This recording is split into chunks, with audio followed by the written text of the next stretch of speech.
Hi, this is the Love Your Life Show with Susie Pettit, Certified Life and Wellness Coach. Join Susie as she helps you with your wellness and mindset so you can live a life you love. Let's go, warriors!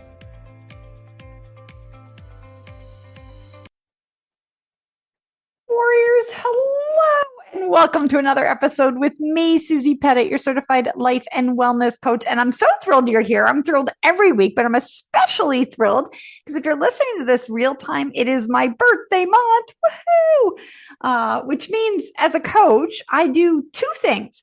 I look back on the year that just passed with curiosity to see what I can learn. And I look forward to the next year with excitement and anticipation of what's to come. This is always a fun and supportive time for me. So I'm thrilled that you're listening in and I can add you in here. And this year is no different, if not a bit better. It truly seems to be the case with life that it just keeps getting better and better. The older we get, the better it gets. Not because necessarily things around us are better, okay, but because we get better and better at being ourselves.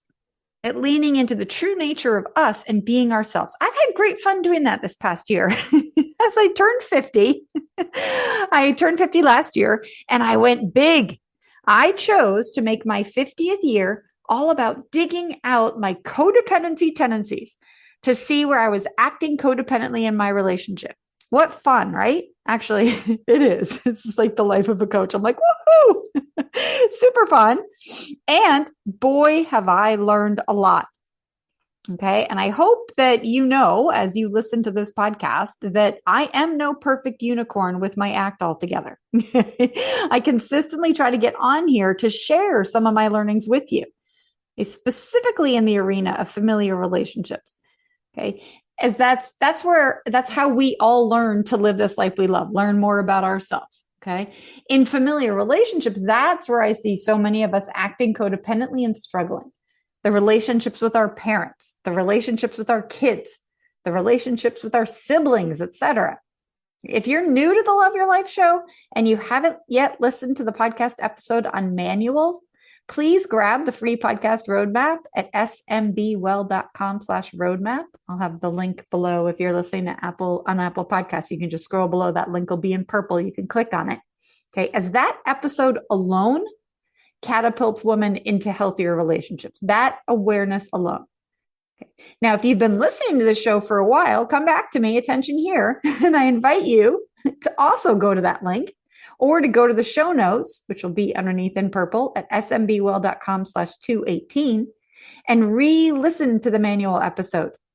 As manual work is sneaky and it's not a one and done. It's like, yeah, I listened to that when it came out, Susie.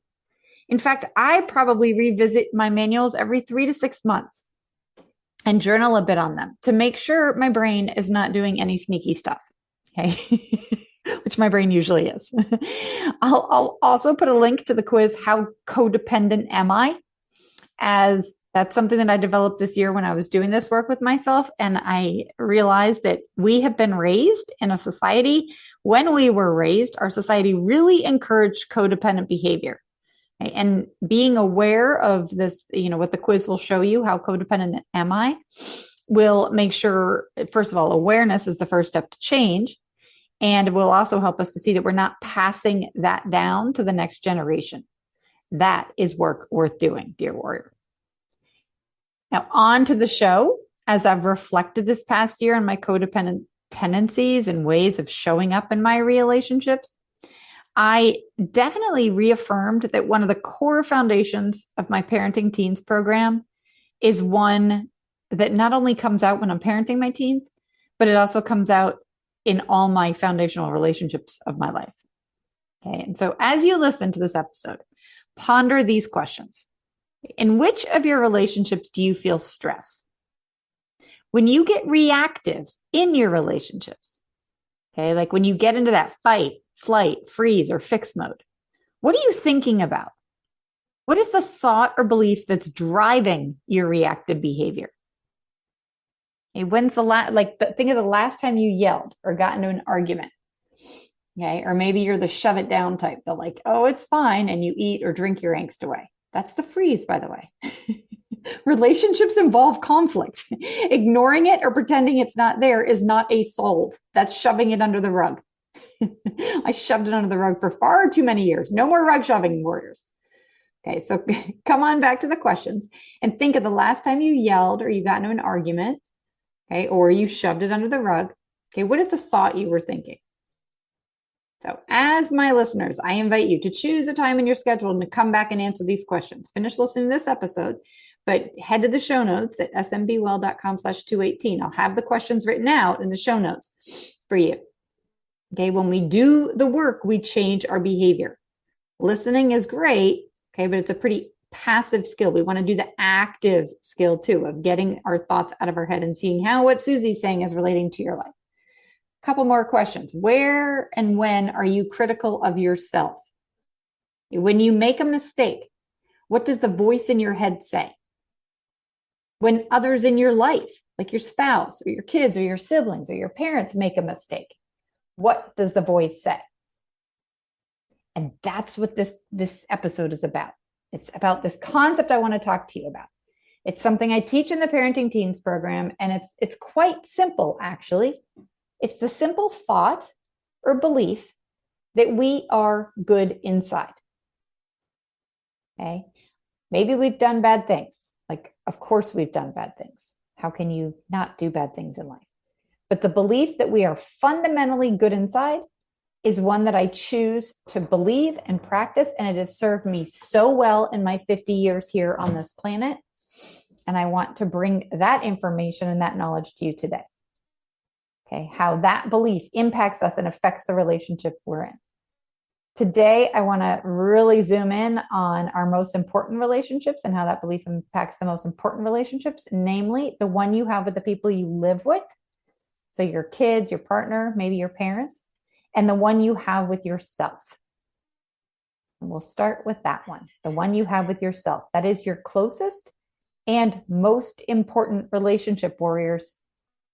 Other people will come and go from your life. You will always be in your life. You're not going anywhere. So let's pay some attention to that one. The relationship you have with yourself. What do you believe about yourself? Do you, my dear warrior, believe that you're good inside? That at your core, you're good? I'll be the first to admit that I didn't.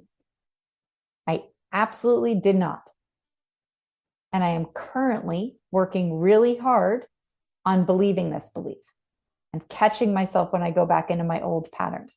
The wounds I carry from childhood were that I was not good enough, that my inherent nature was flawed and needed fixing.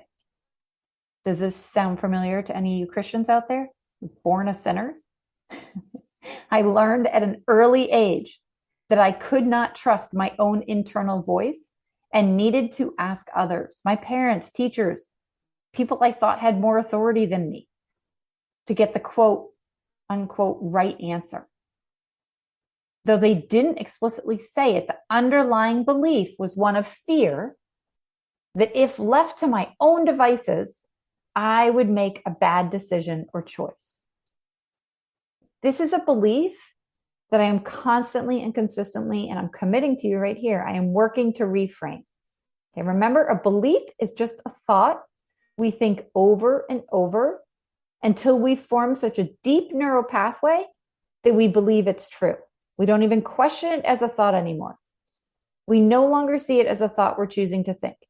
We see it as a truth in our life, which is why it's so important to do the first step of change and bring awareness to where this thought belief is showing up for us. Where are we believing we're not good enough? We're not doing it right.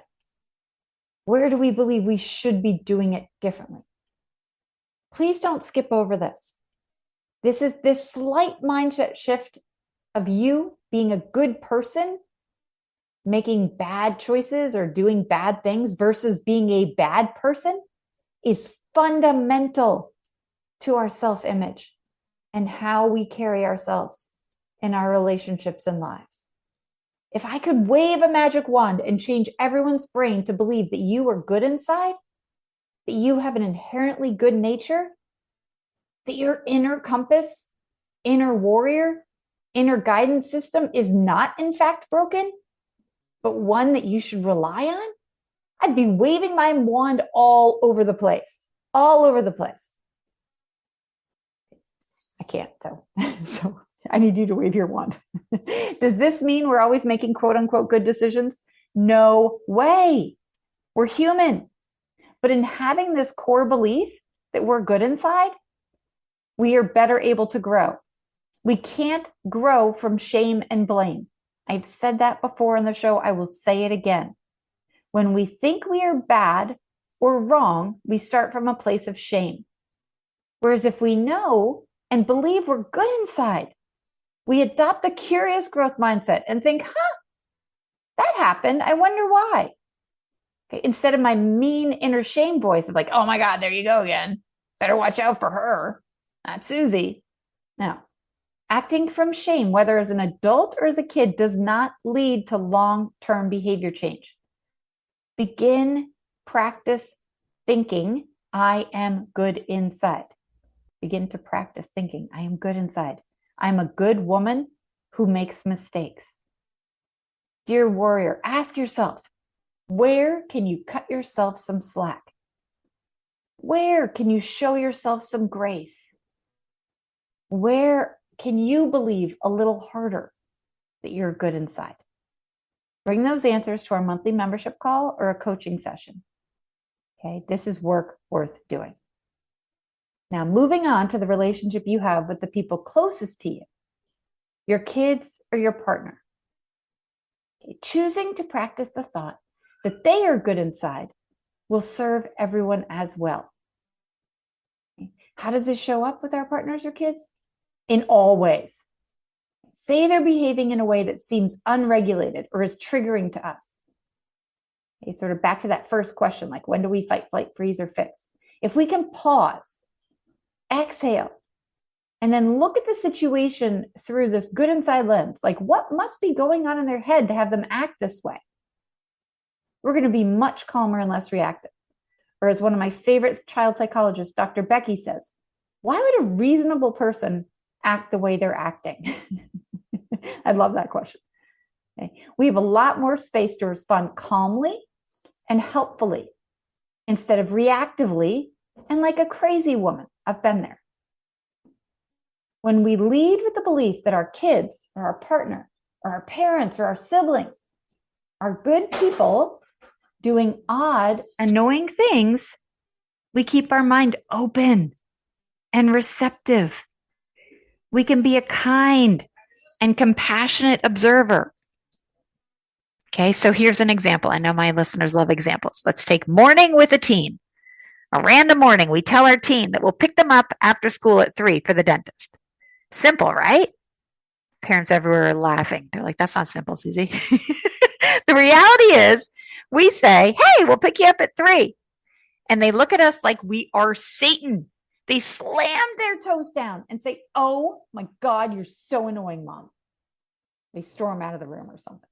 Okay, my old parenting self might think, what a disrespectful little snot. Seriously, I'd probably think something about like, do they think I want to take them to the dentist at 3? What kind of kid am I raising? Oh my warriors, let me just tell you, that line of thinking does not lead to a calm, connected parenting moment. Instead, let's channel the mindful good inside approach that I teach parents in my courses and in my coaching. First, exhale. Truly take the time to exhale. Breathe out. Be 3 seconds. Raising kids is hard on your nervous system. And getting met with that response can be enough to shut down our thinking adult brain. Exhale to turn it back on. Then, once your adult brain is on, you get to, instead of thinking the thought, what a snot, you can ask yourself, why would my kid, who's good inside, be having this reaction? I wonder what's going on.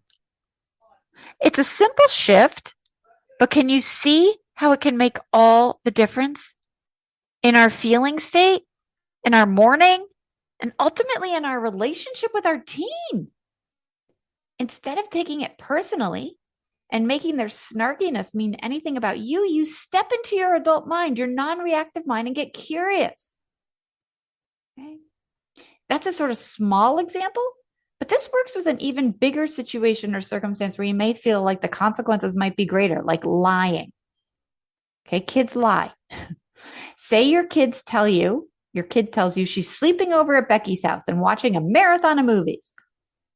Okay, then fast forward 6 hours, you get woken up by a call from someone saying they're Joey's dad, asking you to come pick up your darling little cherub because things have gotten noisy and he's sending the kids home. What? You're thinking that was not part of the plan? Okay. When you pick her up, first of all, when you're driving to pick her up, exhale, inhale, exhale. Try to exhale for more than you inhale. Breathe in for 2, exhale for 4. And then when you pick her up, instead of launching into that authoritative, reactive parenting stance of, oh my gosh, what the heck? You're grounded for 2 weeks. You don't get your phone. I'm not even going to let you, no sugar, like whatever we want to throw in there. Okay. I've been there, warriors. Okay. First, I would say, let's talk about this in the morning. Okay. And then in the morning, you put on your detective hat and lead the conversation with the underlying question, I wonder why my good kid would make this bad decision of lying to me. I wonder what's going on here. I wonder what her behavior is trying to tell me. Do you see the difference, warriors? That's very different than the way I was raised, and a much healthier way to parent kids, which is why it's one of the backbones of my parenting programs and helps us raise more confident, less anxious kids, assuming the best of them, without adding that blame shame cycle that many of us were parented with. Now, to be clear, I addressed this in last week's podcast and I tell you how to set it up in my parenting teens class, but being compassionate and leading with this belief they're good inside, like understanding the why behind their behavior, does not mean you become a permissive parent. It does not mean you are a doormat. It does not mean the next morning you're like, shove that under the rug. Well, that happened. Glad you're home from Joey's safe. No, that type of parenting is as damaging to our kids as the opposite end of the spectrum of grounding them for 2 weeks and taking everything away.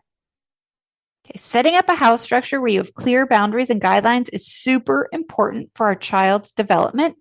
And any day that you are able to start, no matter their age, is a good day. Okay, this is different.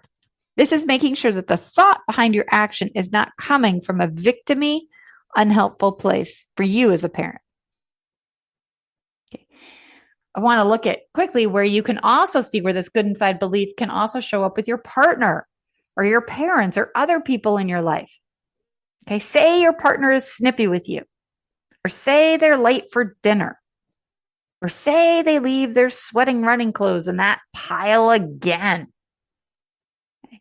Beginning with the belief that they're good people making interesting decisions can be relationship changing. Okay. Again, we have boundaries, we have guidelines. All right. This is not about being a doormat. I've shared before that when I was going through my divorce, my dad yelled a lot at me. So I can have the belief that he's a good person making a bad choice, yelling at me, and still have the boundary where I say, Dad, I don't allow people to yell at me. If you keep yelling, I'll hang up the phone. Okay. So let's say your spouse, so we want to have boundaries and these thoughts that they're good inside. Okay. It's both. Say your spouse forgets to pick up the kids again. Instead of launching into, oh my God, what's wrong with you? Why are you so unhelpful? Or you go all silent and do it yourself and you slam the dishes around. Been in both places. How about you think the thought, I wonder why this man who's good inside is consistently forgetting to pick up the kids.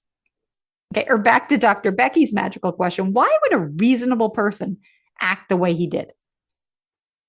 Can you see how the good inside practice leaves us open to more connected relationships and conversations?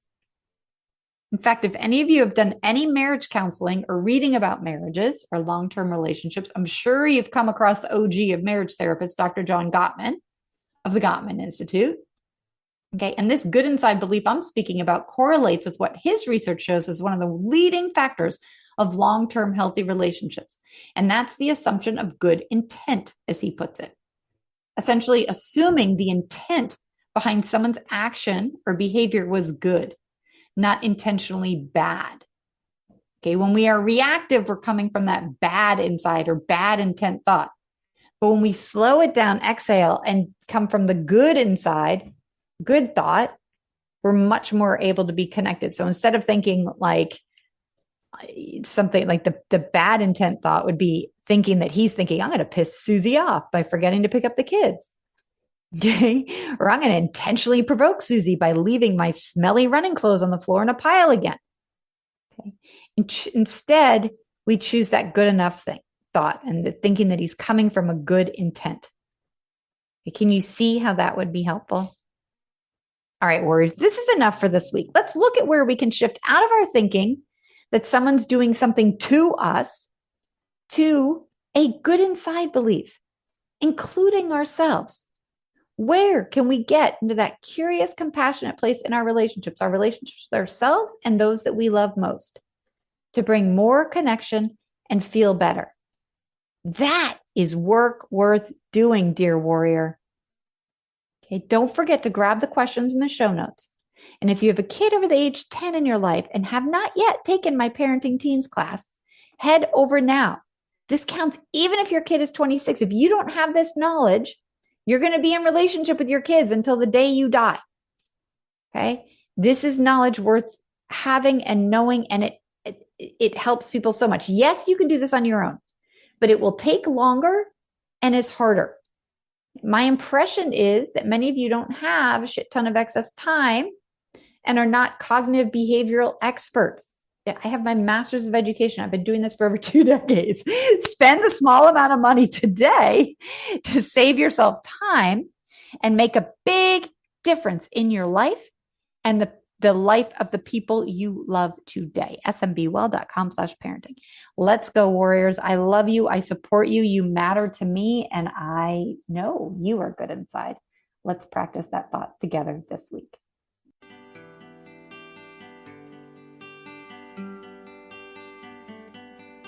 Thank you for listening to the Love Your Life show.